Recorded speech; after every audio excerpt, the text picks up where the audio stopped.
Bon, on est bien obligé d'évoquer la possibilité que le RN l'emporte. Qu'est-ce que ça va donner sur l'école ? Si le Rassemblement national l'emporte, c'est la restauration d'un ordre ancien et c'est certainement pas une réforme qui ira dans le sens de l'intérêt général. Et singulièrement, les familles populaires ont beaucoup à s'inquiéter pour leurs enfants si le Rassemblement national est un jour aux manettes, parce que c'est la sélection précoce des enfants à l'entrée en 6e, et on voit quels sont les enfants qui seront pénalisés dans cette sélection précoce. Ces enfants que l'on mettra à part dans le programme du Rassemblement national, c'est très clair, on va appauvrir les enseignements. Ils ne feront pas toutes les disciplines, les enfants qui seront mis à part, et donc ils seront orientés précocement dans l'entreprise. J'attends de voir d'ailleurs comment les chefs d'entreprise accepteront de voir arriver des élèves qui auront été les laissés pour compte du système éducatif, et un peu comme si les entreprises étaient considérées comme un élément de punition. Vous n'avez pas réussi à l'école, donc allez dans l'entreprise.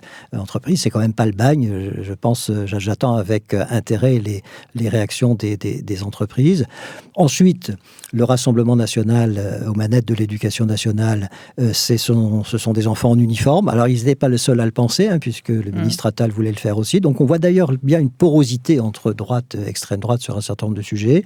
La jeunesse embrigadée, sous uniforme, je ne sais pas si c'est notre souhait à nous, Français. Et puis, de façon générale, un autoritarisme qui va s'installer sur l'ensemble de l'éducation nationale, sur les enseignants, sur les inspecteurs, avec des menaces très claires qui ont été proférées par les spécialistes de l'éducation dans le Rassemblement national, qui disent en gros tenez-vous à carreau, sinon ça va pas bien se passer. Donc ça sera une très mauvaise nouvelle pour les enfants de milieu populaire, parce que ils seront laissés pour compte. C'est d'ailleurs une sorte d'interrogation, parce que le Rassemblement national est plutôt populaire dans les couches défavorisées de la population, quand on regarde les sondages, alors même qu'il a un programme qui va à l'encontre des intérêts des milieux populaires. Et puis une école raciste, des enfants qui risquent aussi quand même de souffrir de discrimination. Je pense aux enfants étrangers, oui. Je pense aux enfants sans papier. Alors là, on ira certainement au-devant de conflits majeurs, parce que tout de même, le droit français, il est clair, tout enfant présent sur le territoire, quelle que soit son origine, doit être scolarisé.